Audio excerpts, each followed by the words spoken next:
Um, Good morning, or almost afternoon. I'm really excited to be here, and I'm a recovering USG employee. I was most recently there in, well, it's been July. So every time everyone's talking about me having been in USAID and so on, it brings back really great memories, but they're not that old. So I'm still adjusting to life after being in the government. But I do want to share with you that I remember when I was in Jalalabad in Afghanistan, and I was on some mountaintop talking with religious leaders about what we're trying to do, etc. I tried to explain to him, what U.S. aid tries to do or what development tries to do. And this was early on, and he said, what you're doing is an amana. And in Arabic, what that means, for those of you that know, it's a trust. So he said, what you are carrying with you in the work that you're doing in this development and so on and so forth is a trust. It's a trust from the American people, because I explained to him how it's taxpayer money going. And he said it's also a trust that you're doing the right thing because you have so much influence and effect that you could be doing with these programs and so on and so forth. And I know we talk about development in different ways, but the way that he framed it for me and the way that he just put it on my shoulders sort of put everything into perspective in terms of why we do anything. But the idea that it's a trust, so then I had to go back into our bureaucratic halls and walls and start to renegotiate why I was doing what I was doing within the U.S. government, because I spent most of my academic career and most of my NGO before USAID career bashing USAID. And I did a pretty good job of it because it was part of my thesis. It was part of everything I was doing, because development was just gone wrong. So in the early 90s when I was in grad school, it was just, what anthropologists were talking about, because it was just that much of a frustration. And of course, World Bank was right along in that mix. And we had a whole bunch of not just anecdotal, but stories to talk about. And we knew that we could do things differently if we only got more anthropologists involved. And that was going to solve everything. And so that's why I took on the title and the newly created position that was put out there for culture and development, was because it was so intriguing. And it was almost like a dare. Can we really do something different within this behemoth and sort of have some effect and so on? Now, I come out of it thinking bureaucracy, for all the ways that we have to describe it, the best way was described to me the way that I lived it. It's like a stampede of turtles. Think about it.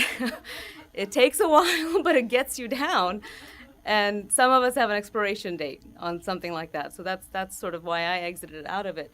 But having been a part of it and having been a part of the system in such a way that I was actually brought in to do innovative work and to look at things differently, but then to be able to create spaces to make that happen, it was very, very exciting. And I think for the most part, the reason that I was able to do anything at all, besides having the great colleagues that we had, was because so much has changed in our environment, obviously in our world. But when we were in grad school back then, debunking everything that was coming out of development, one of the things we'd tout out is say, it's like those villages in India. People would go in from the development side and want to build toilets because there were no toilets. So the villagers would say, okay, sure, thanks. They'd build the toilets, and then the people would leave, whoever came from wherever to do the assessment. And then somebody wouldn't even think to go back and see what was going on with those toilets.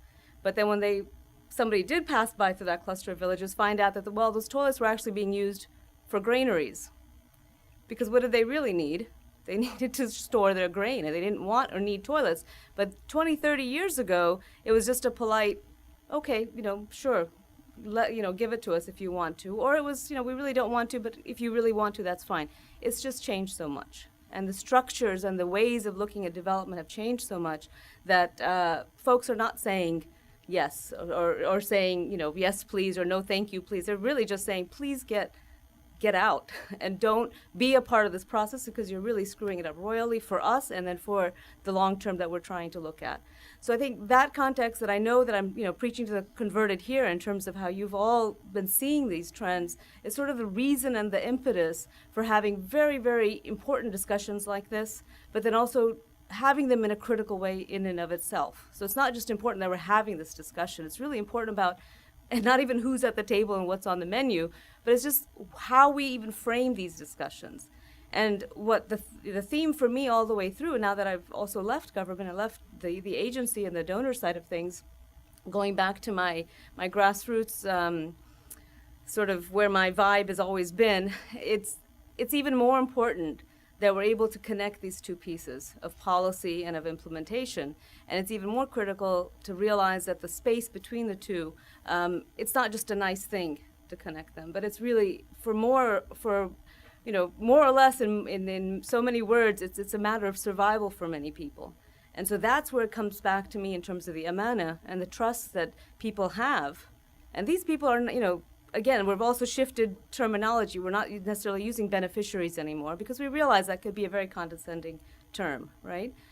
But whoever's being affected by all this work that we're doing is part of that trust, and it is part of that conversation, and so on and so forth. So it's really been an exciting space to be in, but it's also been, on many levels, a frustrating place to be in because of all these dynamics.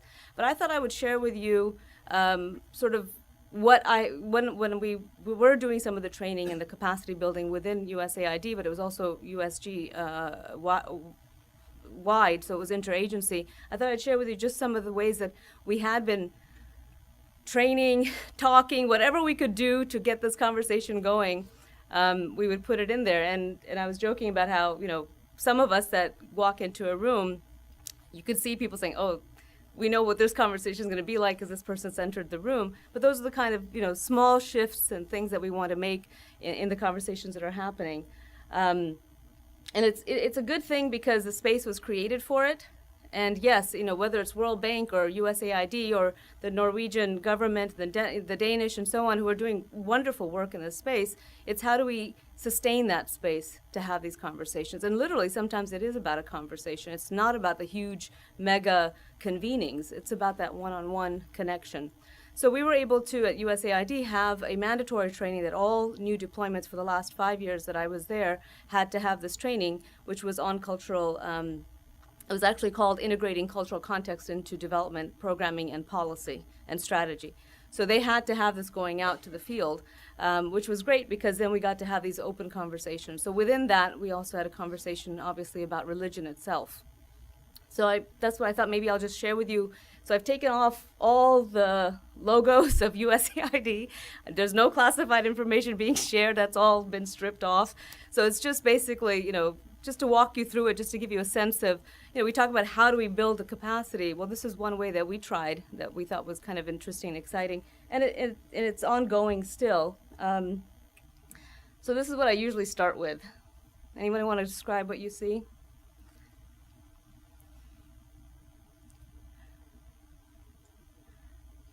Don't look that deeply into it. Just what do you see? Sorry? Cooking? Okay. Sorry? Flag burning. What flag do you think they're burning? You can see some stripes, so I don't know what it is. Okay. So stripes. It's like clothes. Clothes. Okay. Blankets. What else? Scarves. Scarves. I was going to say, kind of like with the women feminist movement, when they were burning their bras, it's burning burqas. Okay. Anybody else? So this is a picture a friend of mine took in Yemen, in the Freedom Square there during the revolution time, right? So Atiaf took this, she's a journalist, but she's a Yemeni. So she took this picture and they went through wherever it goes, and so it had a caption. So the caption said exactly what you all said, I mean, for the most part. Women in Yemen protesting against oppression of blah-de-blah, right, which is the usual. Atiaf told me she took this picture because this picture was taken the day after, if you remember, the president had made a declaration at that time, President Saleh, that all these women that are coming out to protest are sluts, whores, and in every possible way, a negative thing to those women. Okay, so he expected, by saying that, what would the women do? Go away. Stay home, right? Because you don't want to be called a slut. But what actually happened was the women came doubly out to the square, okay, to sit there and protest. And they actually created a men's section and a women's section that was side by side, huge, right? If you remember the pictures, it was really enormous. But what these women are burning are their scarves and their clothing. But this is because in Yemeni tradition, the burqa and the clothes and everything that they're wearing are a protection. This is the way they see it, or it's a protection for them. And they're burning it to make it very clear to the men that you are not protecting us. You are not doing your job. We are here, we are under threat, right? Because they could be gunned down any moment. And you are doing this to us because you don't respect us. What are you going to do about it? So people had said to me when they first saw it, yeah, they're burning, obviously they're burning an American flag. I mean, that, you were talking about the stripes, people immediately saw that. They immediately saw all the things that were happening, but it was all about, well, the oppression is from, they're fighting the oppression from within, and it's a women's issue thing, and so on and so forth. So in actuality, it is a lot of that together, but the interpretation of that is a little bit different, which is it's an internal struggle, and it's an internal understanding of what cultural context is for them. So this is why I sort of want to start with this, and then I'm very excited about this. Really getting old now every time I think about it, but this is so succinct, and it's so important in terms of how it just defined everything for me. And there have been many more interesting ways of saying this, but the idea that really, without taking into consideration these components, then what are we really doing, and what is this really about? And I know, we have at the World Bank, we have even at the EU, and other places, we have much more work going on culture and development and so on and so forth. A good friend of mine, Azza, who's up at UNFPA, who does wonderful work in this space as well. But many of us are, and you were talking about howling in the wind separately, and we sometimes get together and just sort of whine and grind about it. But this is really what it's about, and this is where it comes down to it. And why am I even bringing this up in this conversation? And I know we brought it up sort of in passing, that culture is really important. But to me, not to be explicit about it and not to really put it on the table as a thing that we need to struggle with is frustrating. Obviously, as a cultural anthropologist, because I think everything's about culture anyway. But at the same time, not to understand it as such is problematic. So a lot of times, what I'll do is, and people have asked if this is relative, and he's actually a Berber from Jordan. What I'll do is when we do the training with our deployments, as I was telling you, this is an actual slide that I used there. So I'll ask people, what does culture mean to you, and what is it, and so on. So without going through that whole exercise with you all, which you're all very familiar with this, the characteristics of culture really we do need to articulate. We do need to understand it as an entity. And yes, Catherine, you were talking about culture can mean very many different things, and so on and so forth. But if we just put some principles down, and we just understand that in the context of why it's important for development is really critical. And so the idea that it's dynamic, of course, and fluid, which means it changes, and it's not static. So that brings us to, we know the culture of X, Y, and Z because our Foreign Studies Institute has taught us everything about country X or Y or Z. So we know it. We're in the space of knowledge. Well, when you get out there and you start talking to people, they know just what they have learned, and they don't realize that within the time that they're there, there's so much dynamism going on, which is, again, very simplistic, especially for a group here, but that's sort of an issue. Obviously, it encompasses identity, and if it's dynamic, that identity is dynamic as well. And so we go through this little exercise where I ask people about their own identities, and the fact that my identity has changed so much over the course of my life. In the course of a day, it'll change. And the fact that, when I was born in Kashmir, my father was an Amnesty International prisoner of conscience in India because of his work for independence. So he left right after that, came to the US, I was 5, and he decided that we were going to be American. And the only reason I put this story into context is because those were very conscious decisions that were made by my father and my mother. And the decision was we were not going to speak Kashmiri, we were not going to be Kashmiri, we were not going to ever go back to Kashmir. So think about what that did for my identity. And so the way that I frame it is that since I came when I was 5 and so on, so my parents became naturalized. I never fit into school and so on because it was obvious that I was somebody not American. I grew up in Indiana, by the way, so the Midwest. So it was very clear that it was something that I wasn't fitting into here, but I was also not allowed to think about another identity because this was going to be what it was. So at 18, I had to make a decision whether to be American or not in terms of becoming naturalized. And at 18, because I was an 18-year-old, I said, I will not be an American, I had to figure out what I had to be. So I went to Kashmir, and this is a very similar story that many of us third national children have.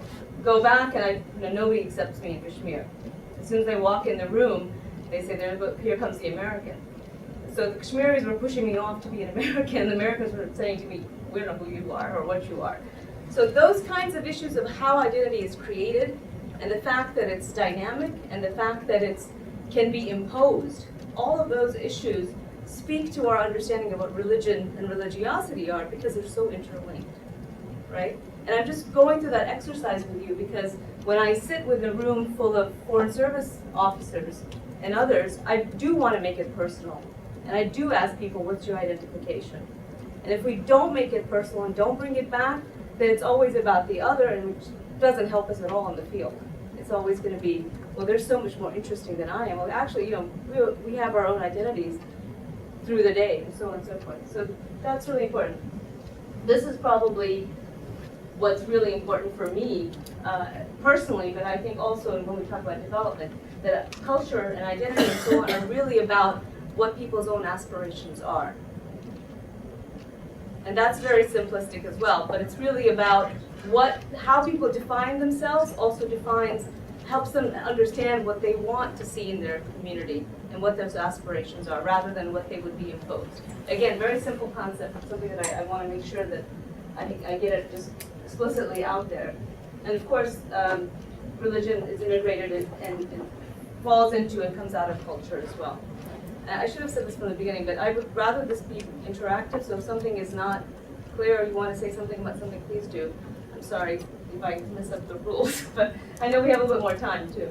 So if you want to respond to anything, please do that.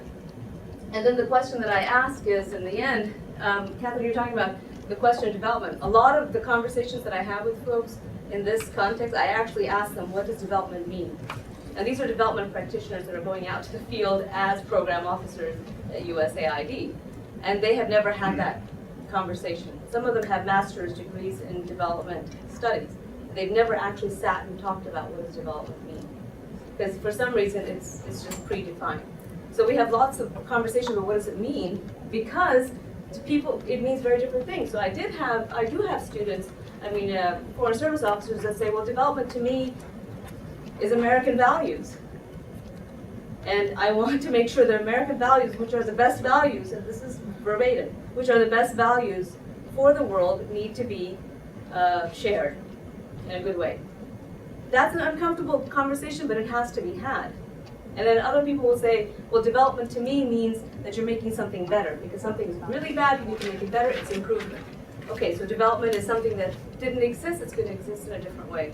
So for other people, development is, just getting people to be more modern. And these are all terms that people actually use in their understanding of development. So it's not just implementation of policies. For people, it's very personal. And I think people that work in development practitioners, and I would, say diplomacy for that matter, they have very personal connections to this work. And if we don't understand those, it can be problematic. I had a person that said, well, I'm a missionary, and I have my degree in development. That's what I want to do. So why do we get so surprised that when folks in those countries have this response and say, why are people here to missionize and proselytize, and they're part of a so-called secular system? Because people have that, and people have that, part of that they want to talk about. So I just put this question here because in the end, if you ask, especially health folks, what is development about? It is about behavior change at the end of the day.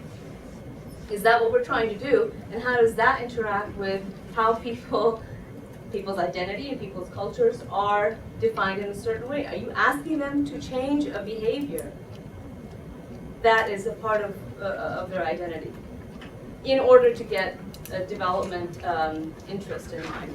So, for example, the usual kind of story that comes up, we find out that there's a cluster of villages. These women are walking 8 hours a day to get what?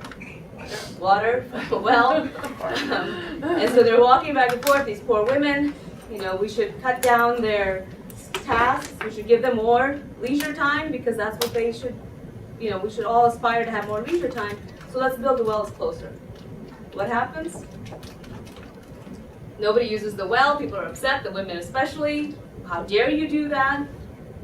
Our cultural practice is we spend 8 hours a day going back and forth to get the water because we don't want to be with our husbands and with the family and so on. We need that time. That's when we do our conflict resolution. That's when we do our gossiping and, in that sense, but it's really about community. You've taken away community from us. And who says we want leisure time? What are we going to do with leisure time? And so on and so forth, right? Very basic example, but to me those kinds of things highlight not just what could be problematic with the approach, but the fact that we're asking for something that we think and we and who and whatever we put value on because it's something that's more positive.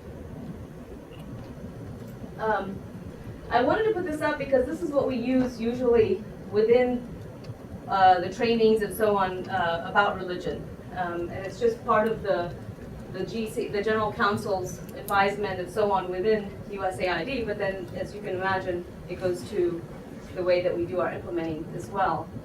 Very basic definition, but you can see that it ends with the theistic and non-theistic beliefs. So real quick, these are the three, and I spent a lot of time on this, but I just wanted to give you sort of a picture of it. What is brought to the table? We've talked about this before, and some of it is, like we said, biases and assumptions and so on. But I want to be specific. And it's not just, well, do we bring to the table? Well, what's brought to the table by anybody and everybody? I want to give this example. This is in Bamiyan, when I was there.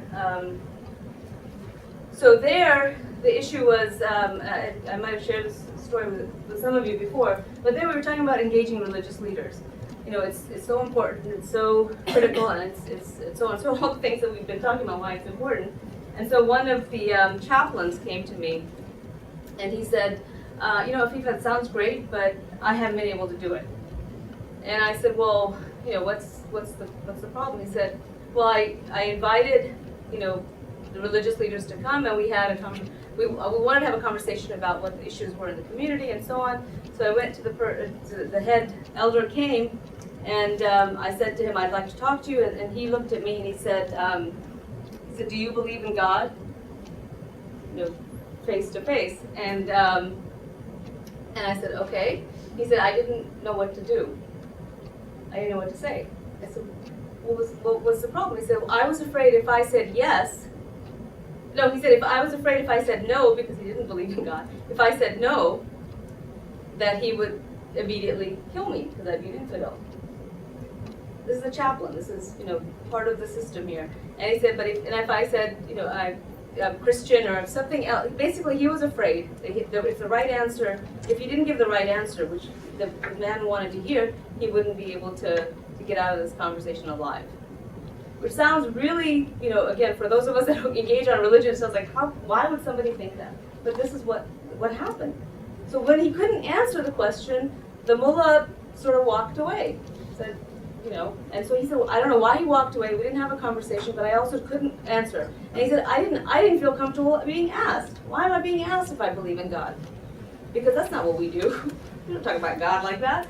So anyway, so we had this whole long conversation. I came back around later on and talked to him. He came up to me and he said, Afifa, it worked out. I talked to the guy. And I said, well, you're not dead, so what happened? And he said he, had the whole thing set up again. He said, I'm here to talk to you about this and that. And the mullah said to him, do you believe in God? And the answer he gave him, he said, I'm thinking about it. And, okay, so then the mullah embraced him and he, kissed him and he said, well, at least you're thinking about it. He said, so what's the issue? What do you want to talk about? And they talked about roads and schools and whatnot and the other. Again, very, snapshot situation there. And it's about engagement. but it's also about, public interaction. At the same time, the flip side of that same meeting, I had talked to all these military folks about why they were there. This is all the PRT system in Afghanistan. And they were talking about how they had sacrificed and so on and so forth, and they really wanted to do this engagement because it meant so much. These are folks in uniform. So we go into the room, and and the mullahs are all there, and some of them, and they're just tribal leaders. They're not elite, they're not elected officials, they're just the people there in the village. And so we sat down, and I started to say, well, I'm here to talk to you about what's going on in your community and so on. So all these military folks had come with me in their camouflages and their AK-47s, because I can't go anywhere without them. But they also wanted to do the engagement. So they're sitting here with me on this side of the room. I'm sitting in the middle, actually. They're sitting here, the mullahs are sitting here, right? So I start the conversation, and I turn to the head mullah. I said, please, tell us what concerns you have about this. So he started, A'udhu billahi minash shaitanir rajeem, which is very, eloquently starting with all sorts of finery and so on. And then he finally said, the biggest issue we have here in Afghanistan and Jalalabad, and he looks across the room to the military guys. He says, the biggest issue we have here is the occupation of Palestine by Israel. This is a mullah from, the mountain somewhere. But who is he looking at? And what is going on in his mind in terms of the dynamics there? So I realized then what was happening, which was this was not going to go anywhere, this conversation. So I went to these very nice military folks who were escorting me, and I said, do you guys mind just waiting outside? Would that be okay? And they were really upset because they wanted to be in the room. I said, let's just trust me on this, let's just see how this goes. So they left, and we started the whole conversation, exact same scenarios, in terms of starting, and then he was ready to talk about whatever else was going on.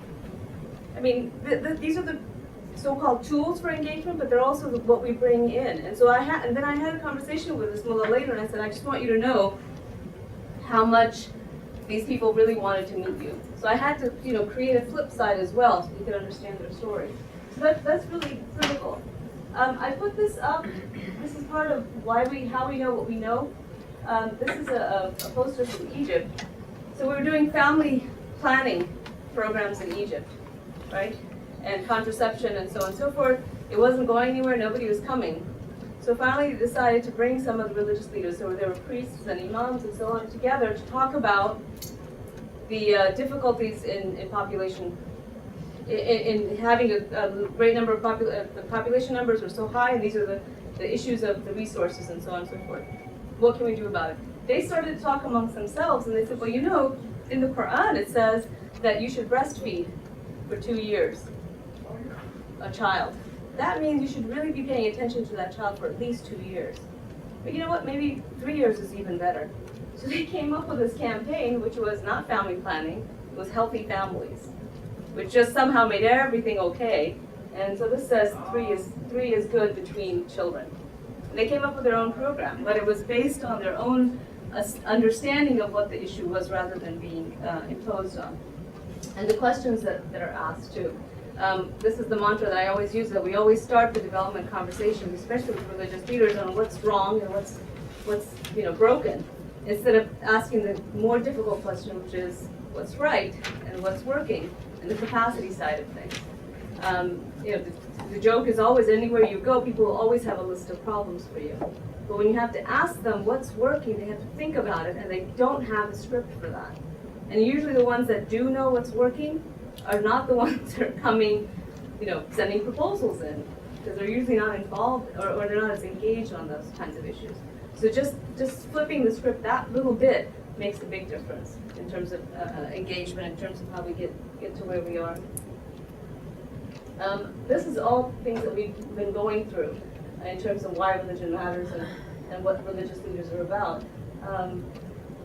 This is what I was talking about with the women issue is, we've had so many women that have, as you know, don't want to be identified as leaders and don't want to be identified in any particular way. But when you seek them out, they are the ones that actually have the influence. And if this goes back to culture, in many of the contexts, they are the decision makers in many, many places. We know when you want to do a family planning program in some communities, who do you engage? not the mother necessarily, because she doesn't have control. People usually think, oh, the father or the husbands, because they have control. And we know actually it's the mother-in-laws that make the decision on how many kids somebody will have. So you gauge them, and then you know what the effect will be. Okay, so again, this is the things we've already talked about, but this is how basic some of this training gets. These are bullets that I've used on a regular basis, which is to say, you know, the meaningfulness of relationship building and the consistency, and not just, you know, the one-offs and so on and so forth. And the fact that it's not, you know, and Arslan and I and Rochelle, we talk about, you know, you talk about the major convenings you have and the connections at that level, which is great. But then when we get our embassy and policy folks and development folks to have regular conversations with folks that are not on the radars, it's that much more meaningful. And how those two can be connected is really, really important. And then just that it's not, actually the objective is not the engagement, but it's what comes from that that's really critical. We've talked about this as well, what they engage on. So I just want to say a little bit about this, and Catherine, you said this really well, which is that religious leaders, we keep talking about how we use them and the whole instrumentalization, but we're really talking about how they want to be part of the process from the beginning. And so engaging them from the point of having a development challenge, identifying development challenge, all the way down to implementation, not just because they're religious or you want the religious in the room, but you identify those that are actually development practitioners themselves and are doing some of the work, and how do we engage them meaningfully, right? Not as token, because that's an issue. And this is really critical because so many of them want to build their own capacity in development-related spaces. And I've had too many conversations and too many situations where the development side, or the so-called secular side, is not ready to engage them when they are ready to be engaged. You know, mullah saying, I need more understanding of domestic violence. I don't understand it. I want to understand it. My communities are changing. Well, I go to the women's groups. I say, hey, I've got some religious leaders that are ready to be. Oh no, they're going to mess. If we have them in the room with us, it's just going to mess up the dynamics. Because we're asking them just to be part of the regular training. They're afraid of engaging them. But this is what most of them want to do. And then this is really, I just kept this whole quote here because the fact that they are in that critical space. And I think Quentin's, you know, the way that he was describing how people are reflecting on faith-based or faith-inspired institutions is they are meeting a need. They're already there. We're not engaging them properly or effectively, and they're still meeting that need. So it's not as if they're going to go away because we're not engaging them. They're still there, and so they're still accountable to that. And then they get stuck in the middle a lot of times.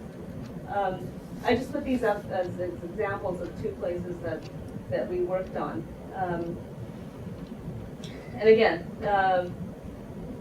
you know, trying to figure out what's already working and what's already there. This is a toolkit we put together. I'm sorry you can't see it very clearly, but this is online. It's actually a public document that was instrumental in helping us to get the training going, but also to get people to understand where the nexus is between these. This was done mostly by our conflict office, so we were all involved in pulling it together and putting it out. And this is one example that came from that toolkit and from the training. So we're in the process now of putting these lessons learned.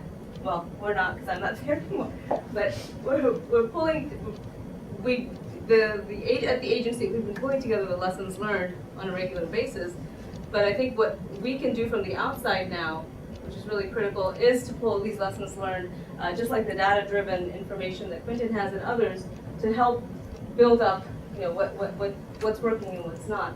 But again, these are very simple lessons for most of us that are working in the space. But if you can imagine somebody that's going to be doing this for the first time, these kinds of an outline is very helpful to them to understand. Well, this could come out of it if it's done properly. One of the programs we had in Kyrgyzstan, which was really popular, and you might have heard of it in this way, which is affectionately called Mullahs on a Bus, but we're trying for people to call it by its real name, which was, now I'm going to forget the real name, but it was a rule of law programs we had that engaged madrasa heads with citizenship rights and constitutional rights because they were getting profiled as observant Muslims.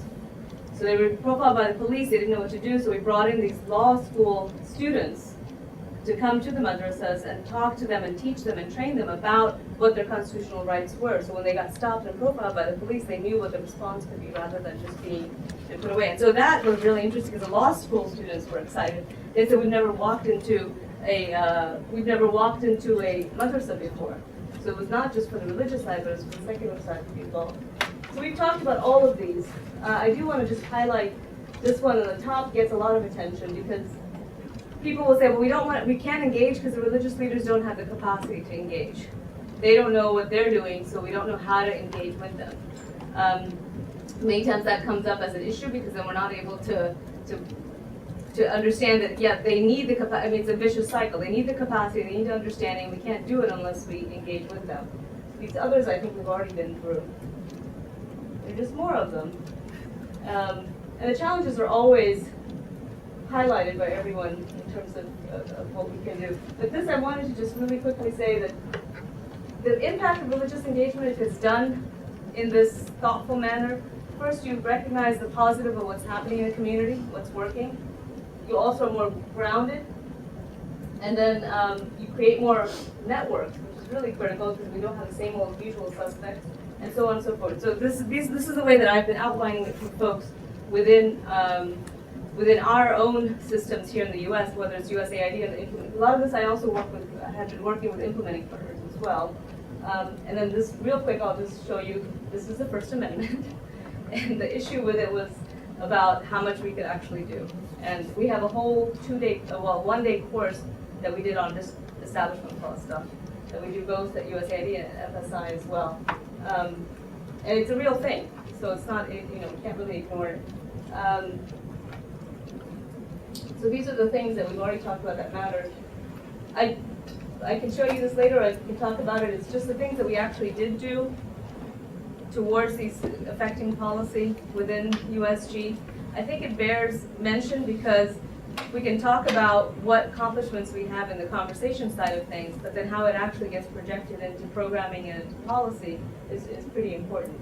And the first one, if you haven't heard of it, I'd like to talk to people that are interested. It's actually an international funders task force that I was a part of that is very, very useful.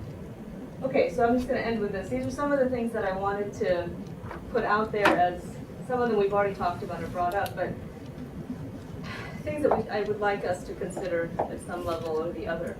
And I think some of them are pretty clear and basic, but the concern is really about how do we not create this bubble of religion that somehow has its own life and its own entity without being connected to everything that's going on, and how do we not create a situation where we're saying that everything we do has to have a religious component. We've talked about that, but I'm also concerned about exoticizing it and saying what they do out there with religion is something so interesting and literally exotic that it doesn't relate to what we also do with religion, as whether we're Americans or we're whatever, or we're British or whatever, wherever the donor side or the programming side is coming from. How does the religion part of it interact with that?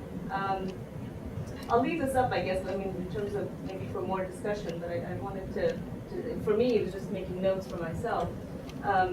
And I'll just end with the last one actually, which is the safe space part. I was working on the LGBT policy at USAID, and it was really interesting because they asked me to look at the culture aspect, and I was telling them that I am concerned about how we look at how different cultures look at LGBT issues and how they identify it. So for example, in much of the Western LGBT community and advocacy is very concerned about first identifying as LGBT, and that's really critical. It's very important because it's part of your identity. Whereas in many of these non-Western cultures, you don't do that because it's also not your first identity in many cases. Meaning, it's not just they're afraid to identify like that, but that's not how when you ask them who you are, that's not the first thing that comes to mind. So that's just an example of how, even in that kind of space, we can bring in this conversation. But the big thing that I wanted to say about the naysayers part was in the policy that we put out on LGBT engagement was a whole paragraph that I put in there about safe space for people that will not like this. So whether it's USG staff, implementers, and so on, for them to be able to say, I don't believe this, I don't agree with this, whatever it is, so we can sit and talk about it. Because what we wanted to do, what our leadership wanted to do was say, well, this is mandated, therefore it's going to happen. That's great, but that's just like everything else that's mandated, including gender and others, and it doesn't happen because people didn't have a chance to just have a back and forth about it. So that is very critical, whether we do religious programming or we do policy that's related, that we have the space for people to say that something is not right with it, and that we can talk about why it's not right, because that's where all the stuff actually happens. The last thing I'll say is, looking like I do, and I was talking to, I don't remember who, I can't remember who I was talking to yesterday. It was really interesting because I think the face of development is changing, literally, whether it's the US government face itself. So you have Arsalan, you have myself, you have others who don't look like the so-called typical American. And this is how things are shifting around. The discourse is shifting anyway. So I would walk into a ministry level conversation and people would look at my colleague, my white colleague, and immediately start interacting with them. And I'm thinking, this is my junior, and they would have to refer them back to me. And then I would also go into a situation where the mullah would sit me down and say, what do you think you're doing? Why are you representing the US? Why are you American? And those conversations are happening more and more because we have so much more diversity on the side of the donors and the policymakers, but also because people are picking up on that. So I think that's a really interesting shift as well, is who is doing development, that goes back to authenticity and voice, but it also talks to where those opportunities are to have those kinds of conversations. I'm sorry, I'll stop there. I know I went over.